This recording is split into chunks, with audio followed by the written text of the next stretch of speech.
Good morning, good afternoon, and good evening, everyone. I wish to extend a warm welcome to all participants. Thank you so much for joining us today.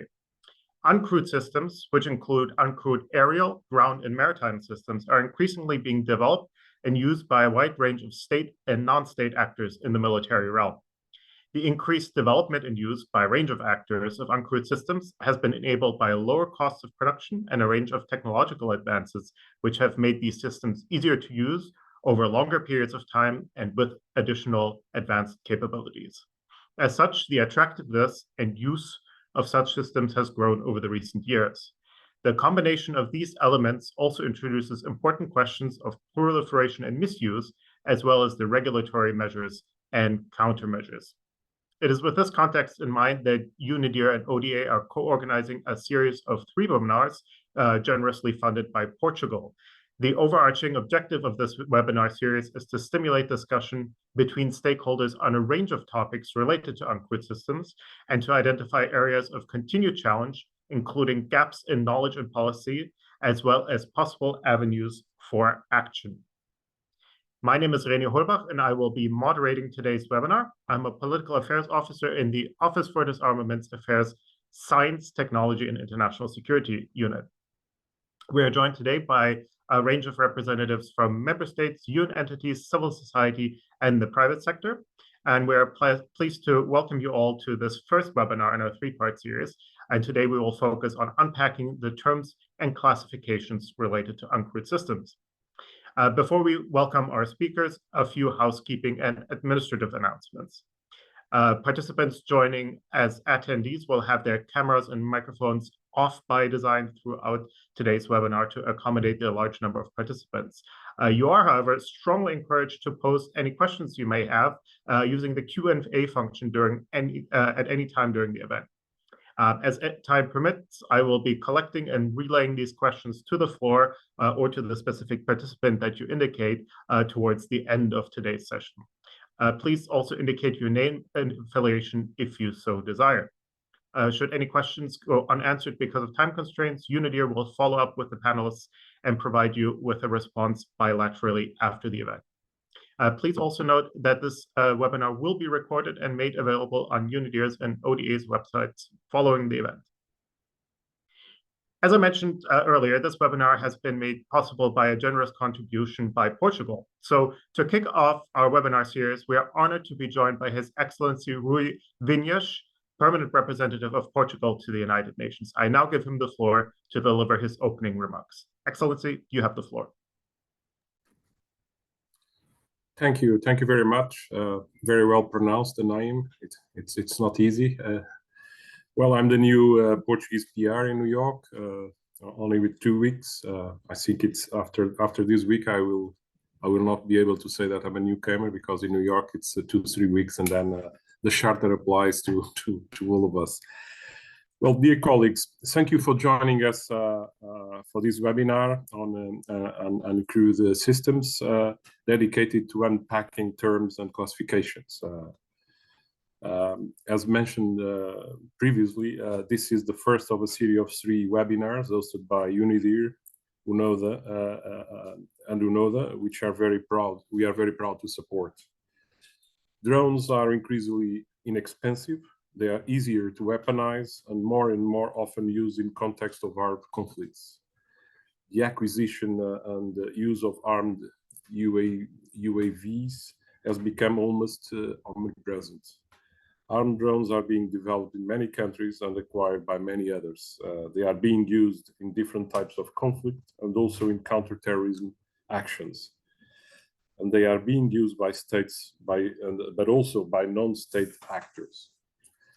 Drones have lowered the bar for the use of force, and their potential impact on civilians and civilian infrastructures, as well as their accessibility to non-state actors, including terrorists, are matters of concern. The SG New Agenda for Peace recognizes this challenge within the broader context of the weaponization of new and emerging technologies. It is in this context that Portugal partnered with Cape Verde and Costa Rica to launch a joint statement on increasing multilateral exchanges of views regarding armed and crewed aerial vehicles, published last March. The joint statement, which was supported by a regional diverse group of 21 member states, considers that current developments justify holding multilateral exchanges of views in an inclusive, transparent, and universal setting with the broadest participation of member states. The joint statement contains 4 key messages. First, reaffirming the applicability of international law, including the Charter of the United Nations and international maritime law. Secondly, underscoring the importance of providing timely information on the import and export of armed UAVs to the United Nations Register of Conventional Arms. Thirdly, noting that while the increased acquisition and use of armed UAVs are trends that also apply to states, the increased use of armed UAVs by non-state actors is a source of heightening concern. And fourthly, supporting further multilateral exchanges on armed UAVs under the auspices of the United Nations.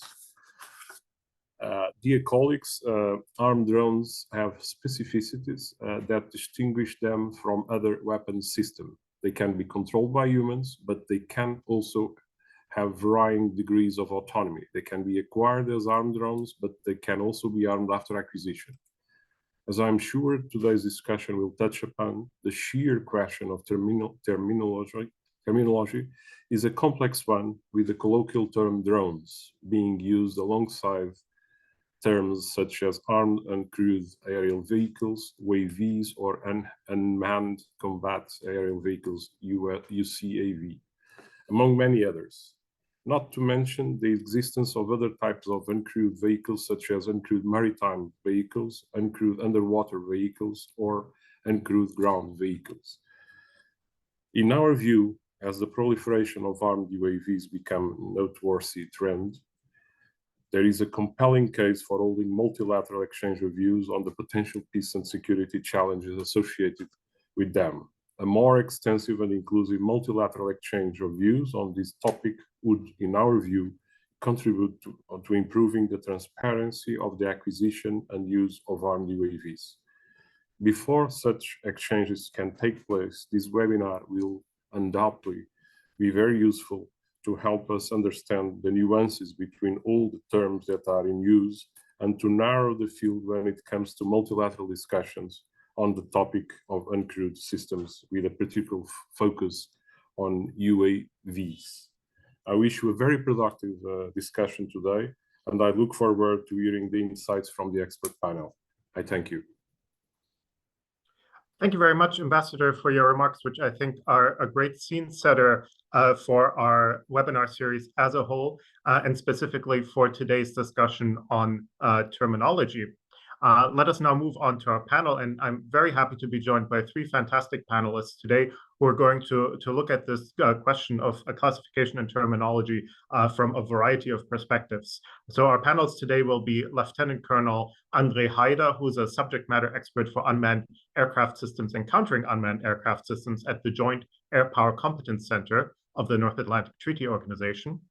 Khalil Utman, Program Manager of the Autonomous and Remotely Operated Systems Program at the United Nations Office of Counterterrorism, and Sarah Grand-Clément, a researcher at the United Nations Institute for Disarmament Research. As I mentioned before, if you have any questions for our speakers, please use the Q&A feature to pose it as we go along, and we'll try to get to as many of your questions as possible at the end of our session. Now, without taking up any more time, I'll give the floor to our first speaker. André, you have the floor. Thank you very much. And first of all, thank you for inviting me. So I was told I have now 10 minutes to explain you the entire NATO terminology system for unmanned systems. That's not doable so far for that. I will share my screen now, and I hope you can see it. Yes, we can see it. Okay. If you look at the first slide, you see there are a lot of terms that are in common use, and we certainly won't cover all of them in our next 10 minutes. So, but what is important is what are the trap faults if you use the one term or the other term? What are the differences?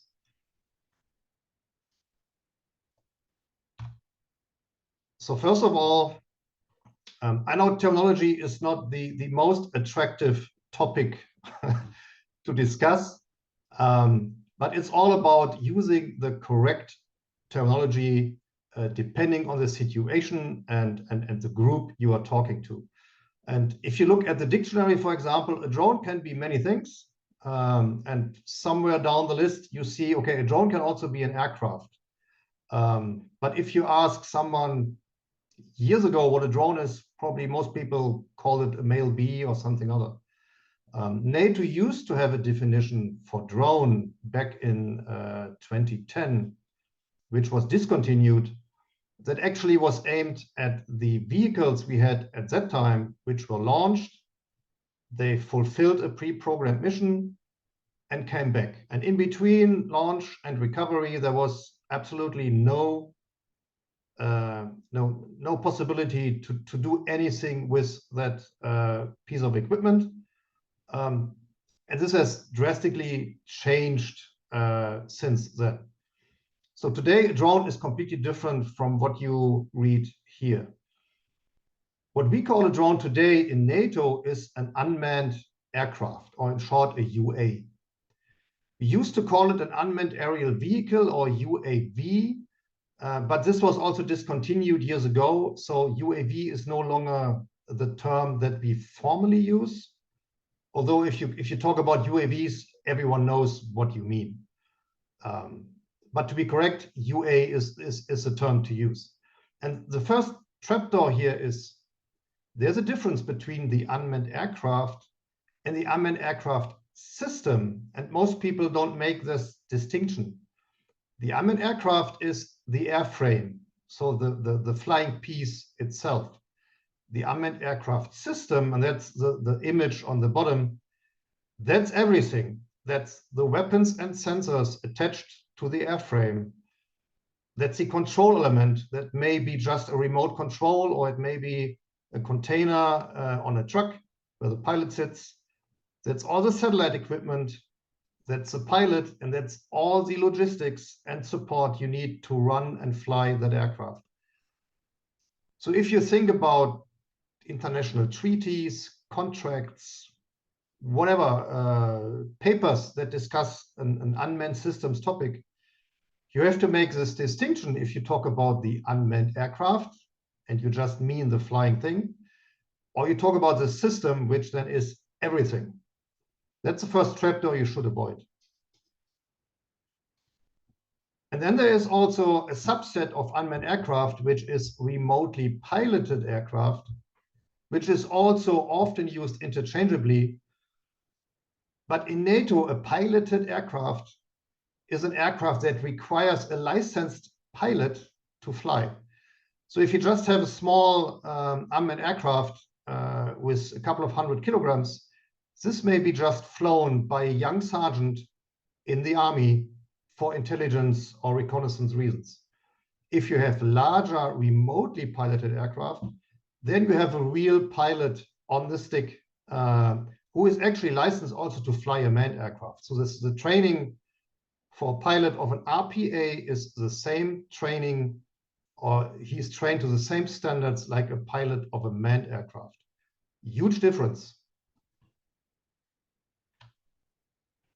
And then we have in NATO the classifications of unmanned systems, which range from class 1 to class 3. Don't memorize this sheet here. The link in that slide gives you the document, which is open to the public. And then you can read in detail what these classifications are. But all the classifications, to cut it short, are mainly based on the takeoff weight of the unmanned aircraft itself. So everything in class 1, that's the lightweight and small systems, is below 150 kilograms. Everything in class 2, which we consider tactical systems, is in between 150 and 600 kilograms.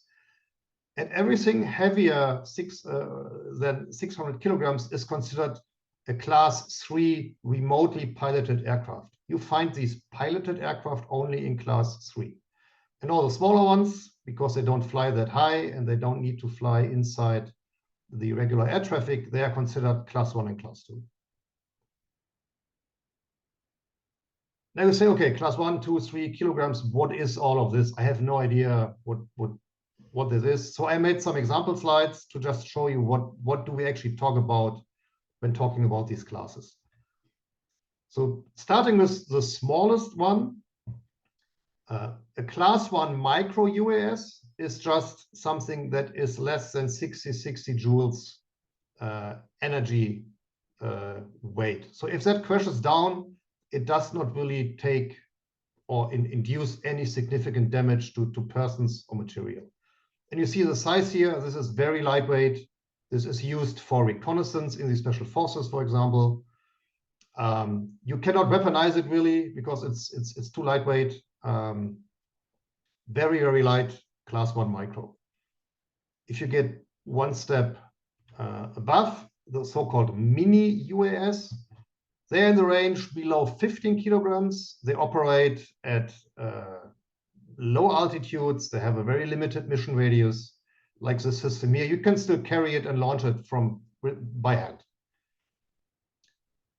If you look at the definitions to the left and the actual specific specifications of that system shown here, then you see there's already a mismatch of what current systems are able to do and what the classification table is actually telling them what the limits are. So there is a need in NATO, and this is probably to be addressed in the next years, to revise the entire classification table to match actually the capabilities that these small aircraft actually achieved right now.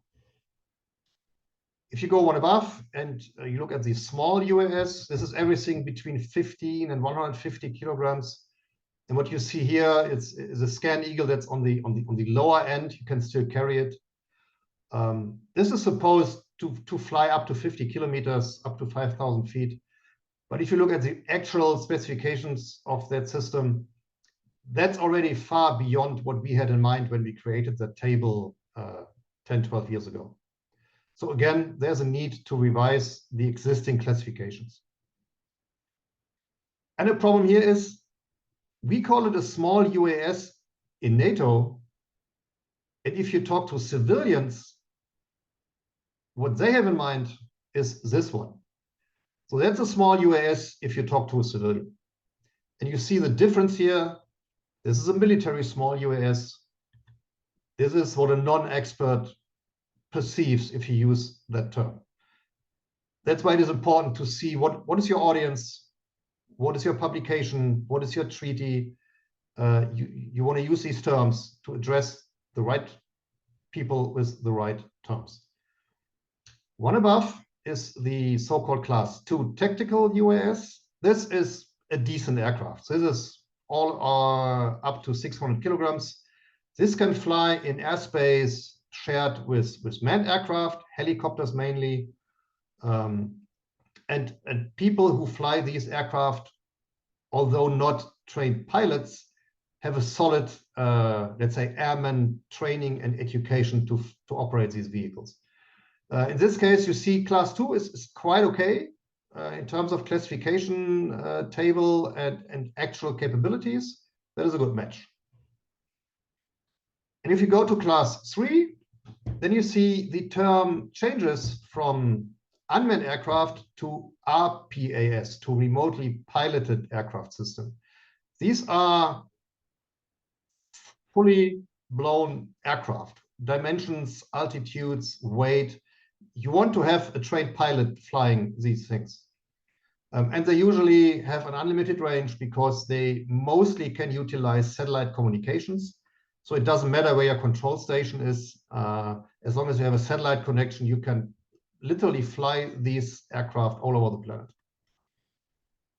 So the smaller versions of class 3 UAS are called MALE or medium altitude long endurance RPAS. The HALE, the high altitude long endurance RPAS, are in this case a bit larger and can fly significantly higher.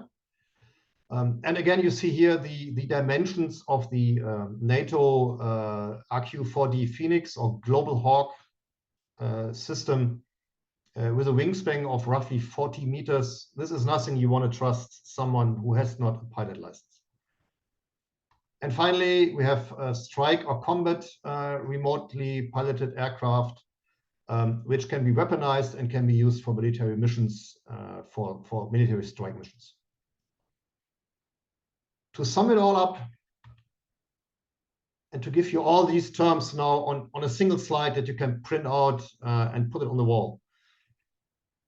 So an unmanned aircraft system always contains the unmanned aircraft, but on top of the aircraft, all the other components, which is the payload, the control, the data link, the human, which is the pilot or the operator, and logistics and support. And as a subset of unmanned aircraft, we have the remotely piloted aircraft systems flown by a pilot. And then the opposite of that, although not defined as a term in NATO, are the operated systems. So the systems flown by non-pilots. So these systems consist of the aircraft, the RPA in that case. And then if you look through all the classes, you only find the piloted aircraft in class 3. For the smaller ones, we have the commercial off-the-shelf drones. And in this case, I think the term drone is really coming back also into military vocabulary, because everyone talks about drones. And if people talk about drones, they mean everything you can buy from the Amazon store. So we may see drone coming back again into NATO terminology at some point. At the moment, it's not formally defined in our book. And then you have all the military systems, the small, mini, and micros in the class 1. You have the tactical systems in class 2, and then you have the mail, hail, and combat systems in class 3. And then all of these systems may be recoverable, so you can reuse them multiple times. But especially with the small ones, and to a certain extent also the tactical class 2 ones, up to 150 kilograms, they may be just one-way mission UAS. One-way mission UAS is a term coined in the Ukraine-Russian war, because Ukraine literally says we spent UAS on the enemy, so they don't want to have them back. They use it as a weapon or as ammunition. And most of the NATO military air forces are not that far now. But this may be something we see in the future. And also, if you talk about drones from the Amazon store, you can turn this into improvised explosive devices. And in that case, we label it an airborne improvised explosive device. So all the items you see on that spreadsheet, which are labeled with small 1, are not yet official NATO terminology, although many experts and many civilians all the time use them in common language. So we may include them in the future as well. Last slide, takeaways, and then I think my 10 minutes are up. So all the NATO UAS are classified from light, class 1, to heavy, class 3. And these classes are based on the takeoff weight of the aircraft. The term drone, I recommend avoid that term if an accurate classification is required. For example, in a contract, in a treaty, in legislation, in any sort of technical publication where you have an expert forum. If you talk to a non-expert audience, then you can use drone because you then do not need to be that specific. But drone in itself is not specific enough to actually for the applications are listed here. Keep in mind that a UA, the aircraft, and the UAS, the system, that's a completely different thing. A UAS is way more and includes a lot of more components than just the UA. Probably also quite important if you have a contract, a treaty, legislation, you want to address the right thing with the right term. And last but not least, piloted and operated imply a certain level of qualification, at least in NATO. So the piloted aircraft, there is a certified pilot flying that thing. And usually the heavier class 3 aircraft in NATO are all remotely piloted aircraft. That's a bit different from the ICAO, which tells you everything that is flying in the air is piloted. We do it differently here. We want to have that qualification level in the definition. And that's my last slide. Or can I unshare it? Okay. Job done. Thank you very much, Andre. I thought that was very interesting to get the military perspective of things, and I also really like that you provided some real-world examples of aircraft and systems that and how they relate to the NATO categories. We're now going to turn to Khalil, who's going to give us a bit more of the counterterrorism perspective on things. So I will give him the floor. Khalil, you have the floor.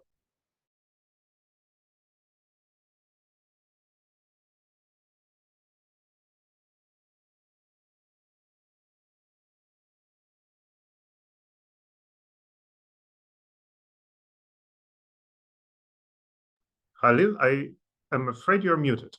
Okay, I couldn't unmute myself. Apologies for that. So first, obviously, thanks to the NATO colleague for the presentation. Thanks to UNIDIR and ODA for this invitation, and to the Permanent Mission of Portugal for hosting this event, a country that has been very involved on this topic lately. It's something we're really grateful for.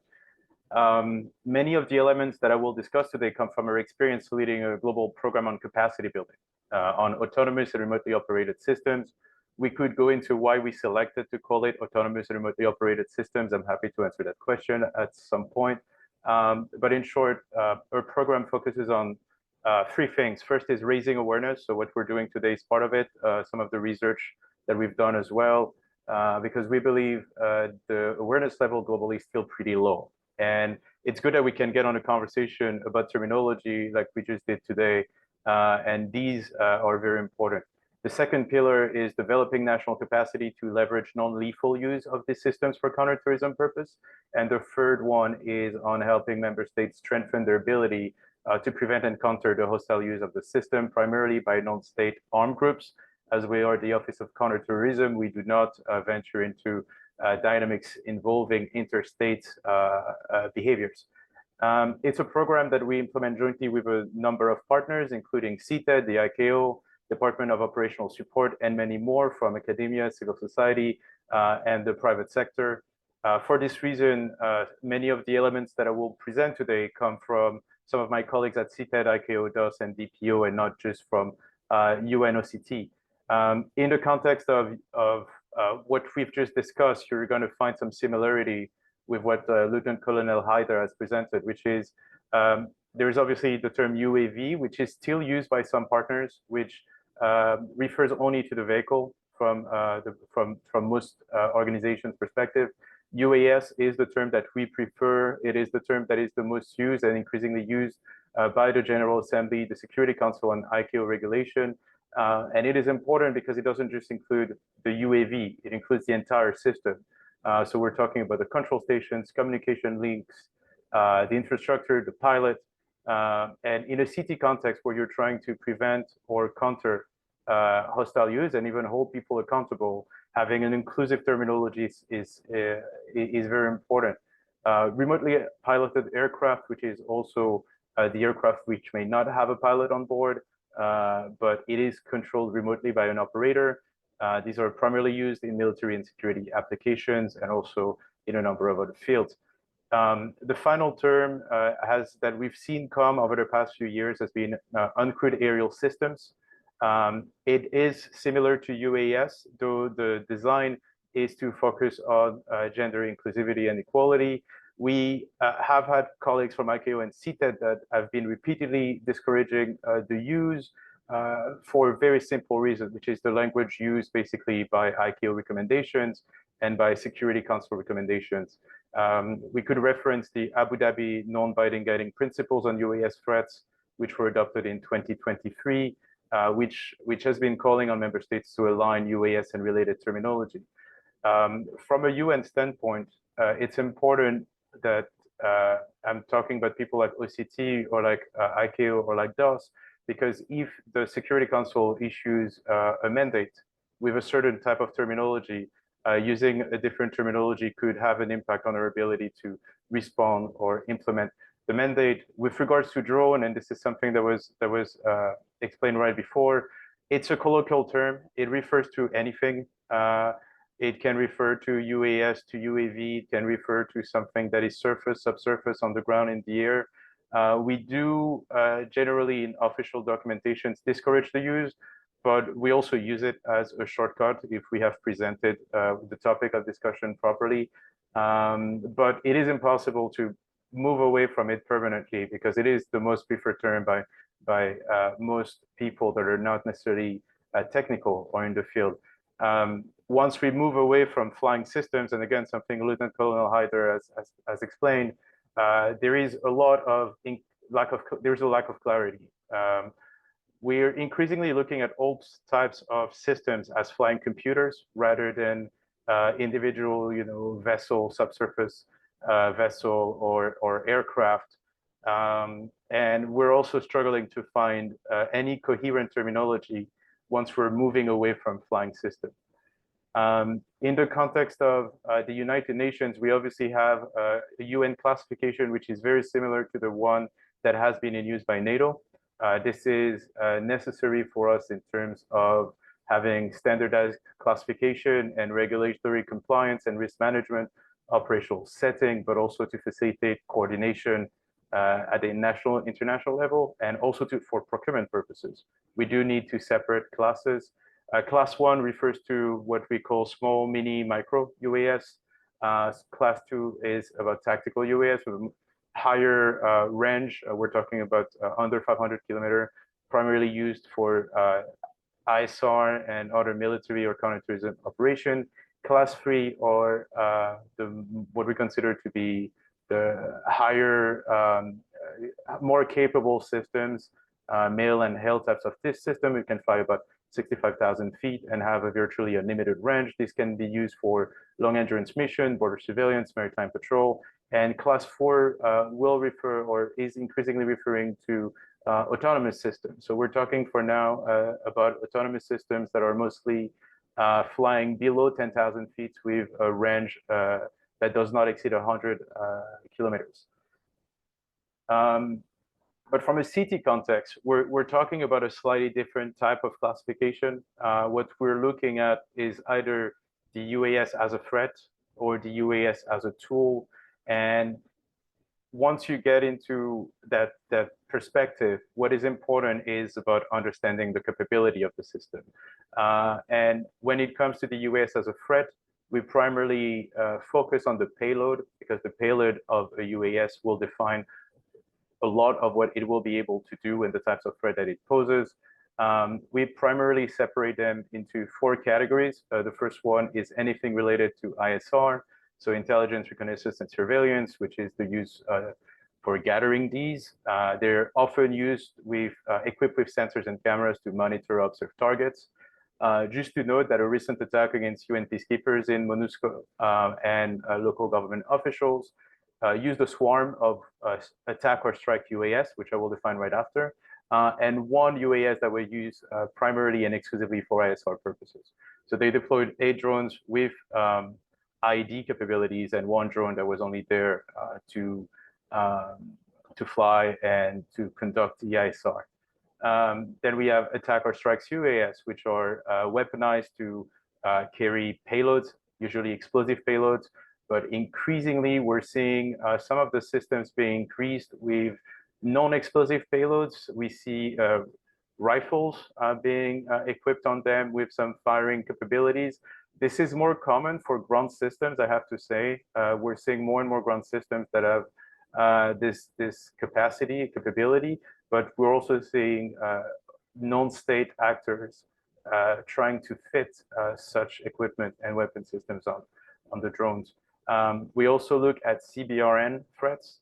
This is low probability but high risk concern, especially with the rise of UAS that can carry payload of 40 liters and plus. So this is a significant concern and one of the main category that we have. And then we also have UAS used for propaganda or psychological operations. This is one of the most common use that we've seen in the early stages of Daesh operating in Syria and Iraq. They were often using the systems to record propaganda and to use them as part of psychological operations or recruitment operations. These categories, they help us understanding the capabilities and potential threat posed by the UAS in counterterrorism efforts, and they also help us design a response. They gather a strategy with regards to deployment, defense, regulation. And I'll note that what you're seeing on the screen is obviously far more than the 4 categories I mentioned, but the 4 categories are the ones we've been working around the most right now. And this is heavily influenced by lessons learned throughout the UN system, which means that when we're talking about hostile use, the primary component or the primary exposure from the UN system comes from peace operations. And this is where a lot of our knowledge and lessons learned come from.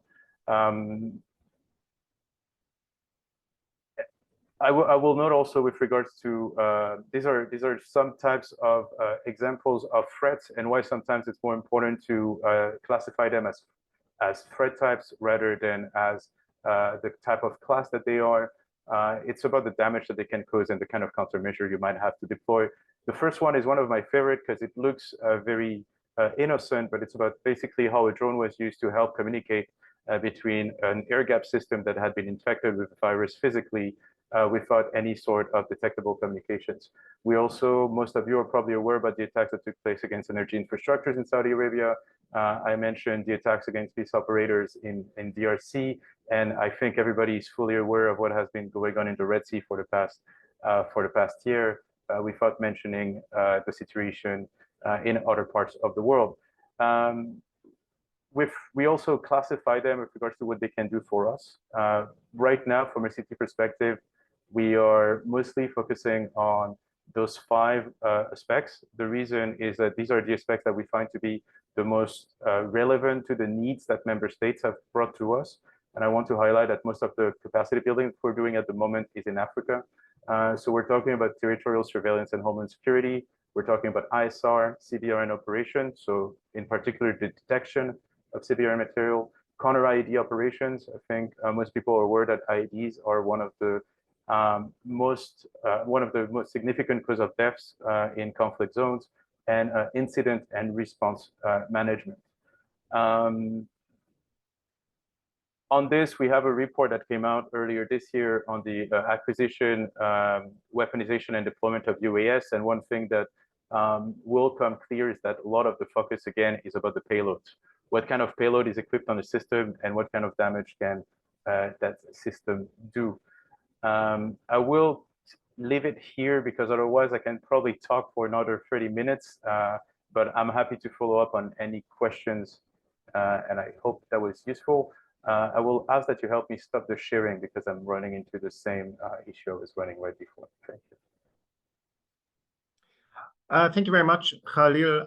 As a UN staffer myself, I sort of recognized a lot of the same issues we run into as you did at the beginning of your presentation, different terminologies used in different mandates, the need for gender neutral language as well. And I particularly liked how you linked that to sort of specific threats on the one hand and use cases at the end of your presentation.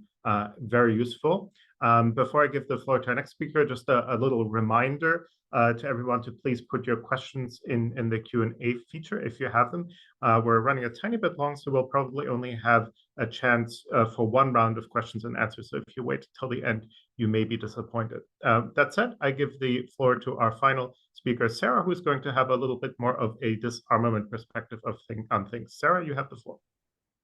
Thanks a lot, Rene. I'll just share my screen with everyone.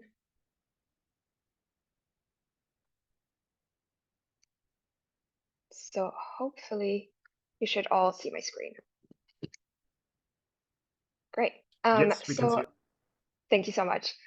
So in my presentation, presentation today, I will be discussing the terms and classifications of uncrewed systems with a particular focus on uncrewed aerial systems, taken from an arms control and disarmament perspective. So first of all, and I think this will sound fairly familiar to everyone by this point, it's important to understand what is meant by the term uncrewed systems. In the context of UNIDIR's work, we use a gender-neutral term, and it refers to vehicles that can be piloted either remotely or semi-autonomously. In other words, they do not have a crew on board the actual vehicle, but there may be operators operating the vehicle at a distance, or pilots taking a leaf out of Andre's book. Additionally, as pointed out, uncrewed systems exist across all domains of operation, namely in the air, on the ground, and in the maritime domain. So delving a bit further in these different types of systems, uncrewed aerial systems are often differentiated according to their wing type, most commonly between fixed wing and rotary wing systems. In a similar fashion, uncrewed ground and maritime systems can also be differentiated according to their locomotion type for the former and their ability to operate either on the surface or underwater for the latter.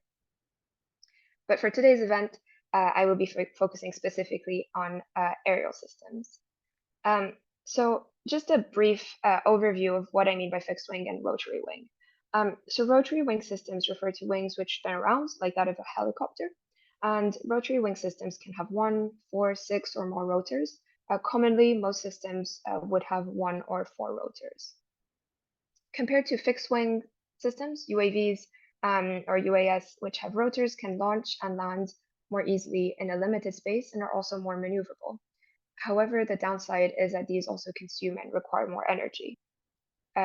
Rotary wing systems are employed by many types of actors, and while they are primarily used by civilian hobbyists and the private sector for commercial purposes, they are also employed by non-state armed groups, including terrorist groups, and also increasingly by state actors, which actually historically had tended to use fixed wing systems. Compared to rotary wing systems, fixed wing UAS can carry heavier payloads and are able to loiter for longer periods of time and can operate over significantly greater range for a given takeoff weight. This means that they are well suited to undertake longer duration missions, such as long-term surveillance and reconnaissance, and can carry more substantial payloads, such as weapon systems, including missiles, compared to their rotary wing counterparts. However, fixed wing systems generally tend to require runways to take off and land, which can limit their use in a more cluttered environment. Fixed wing systems are primarily used by military actors as well as by certain civilian actors. So for example, you might find them used for commercial purposes such as agriculture, but also for peacekeeping purposes. And while these tend to be less widespread across non-commercial civilian users than rotary wing systems, non-state actors have also been found to use fixed wing vehicles. Other types of aerial systems exist, including hybrid systems which combine both fixed and rotary wings. These are commonly known as vertical takeoff and landing systems, abbreviated to VTOL. And another type is flapping wing systems, which mimic the movement of birds or insect wings. However, the use of hybrid and flapping wing systems remains fairly limited in both the civilian and military domains, at least for now. So, as you've heard from the previous presentations, as well as this one, not only are there many types of systems which can be used by both military and civilian actors, there's also no universal classifications, and different definitions exist.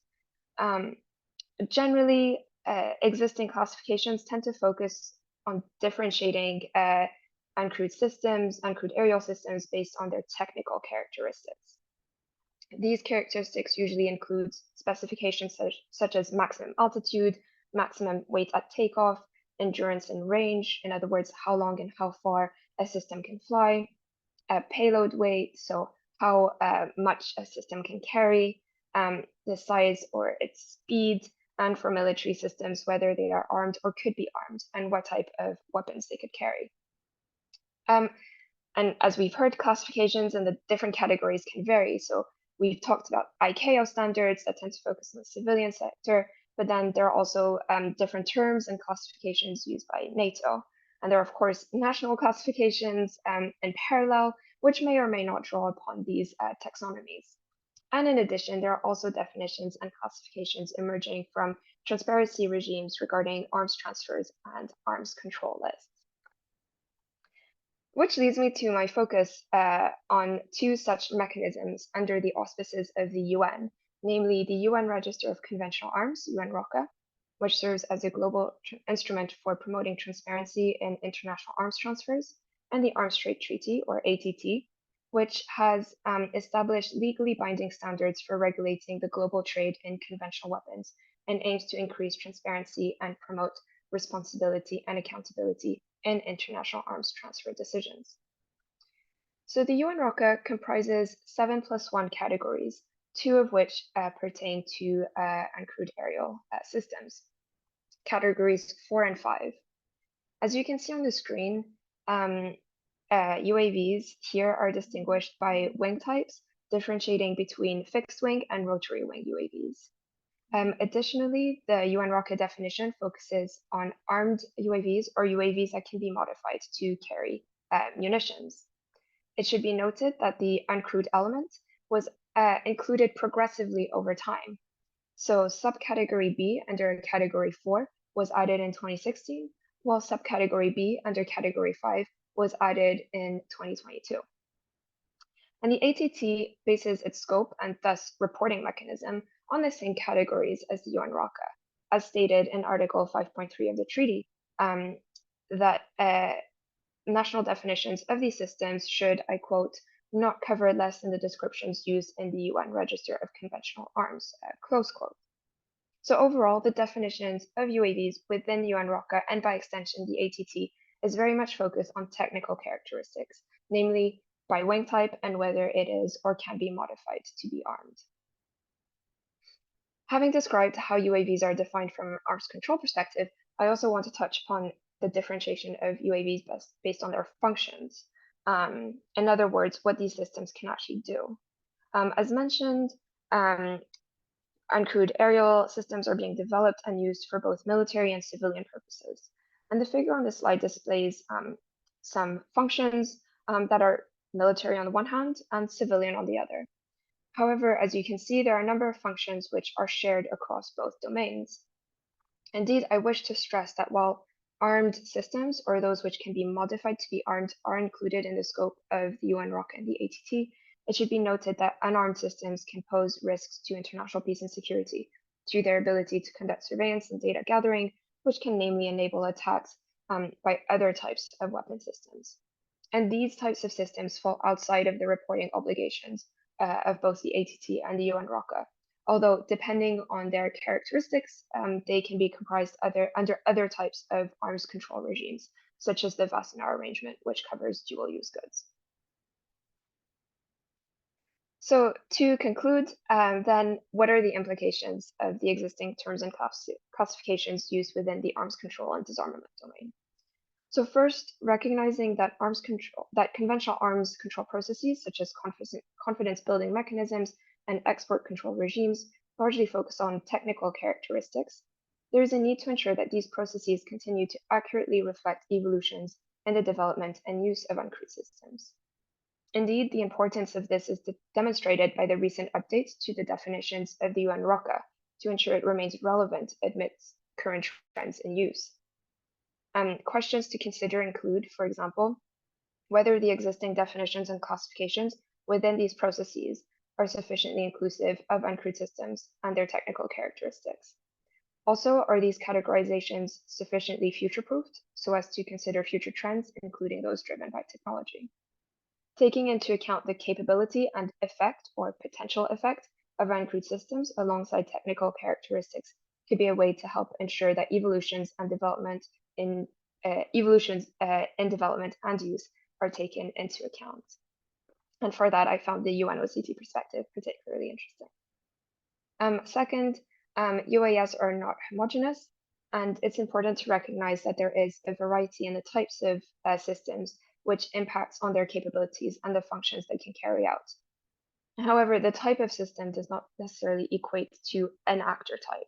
So for example, while rotary systems have historically tended to mainly be used by non-state actors, this does not preclude the use of such systems by state actors. And indeed, the recent update to Category 5 of the UN ROCA reflects this. And therefore, by extension, definitions and classifications should be conscious of this fact. And finally, from an export control perspective, it is important to consider uncrewed systems as both a system as a whole and in terms of the individual components which comprise these systems. With the various components which comprise these systems being sourced or sourced separately, replaced, added, or changed, this becomes an important consideration for counter-diversion purposes. And just one final slide, as I know I'm out of time. I just want to say that UNIDIR has produced a series of primers on uncrewed systems, not just in the aerial domain, but also on the ground and maritime domains, which you can find on our website if you want further information or a quick one-on-one on these different systems. With that, thank you very much for your attention, and I look forward to any questions you may have. Thank you, Sarah, for relating that our discussion today to some of these instruments that you and I work with on a daily basis, such as on ROCA. I found that very interesting myself. In the best tradition of UN webinars, we are tragically behind time. So we will have about 2 minutes for each of you to respond to the questions and give any closing thoughts you may have. We have a question here from Soshana Paraman from Guyana, which I see Andre wants to answer, but others should feel free to weigh in on as well, which is, can we use unmanned aircraft systems interchangeably with unmanned aerial systems? We also have a question from Yol from South Sudan asking whether we can use unmanned aircraft systems for disarmament. To that, I say perhaps the best thing to do is to tune into our next webinar, which will go into some of the threats and benefits of these systems. But if any of the panelists want to weigh in today, that's fine as well. And I will give the floor in the same order as we did the first time around. So Andre, you have about 2 or 3 minutes. Yeah, the first question, the short military answer would be yes. But I mean, it depends on the environment or the audience you talk to. Everyone will understand if you take unmanned aerial system instead of unmanned aircraft system. No problem with that. When it comes to writing, you should probably check, is it a UN paper? Is it a NATO paper? Is it whatever type of paper? And what is the target audience formally using? And I would stick to these terms. In normal discussions, you can use one or the other. You can also change unmanned to uncrewed if you like. That's also interchangeable. I think, yeah, the short answer is yes. Thank you very much. Andre, Khalil, over to you. I mean, I will be a bit repetitive, but our take, and again, it's mostly from the CTED and ICAO colleagues, and the necessity to abide to Security Council and General Assembly resolution, it's to call for the use of unmanned aircraft systems. The reason being that it allows us to have a streamlined terminology across the board. And I think that is something that I've been advised to strongly highlight and recall. But it also makes our job easier to make sure that we're all talking about exactly the same thing. So that's what I would add. Thank you. Thanks very much, Khalil. Sarah, over to you. Thanks. I think the points have been very well covered already by the 2 previous speakers, so I won't labor it. Essentially, I think it's important from the outset to be clear about what we're talking about, and then use that term consistently throughout.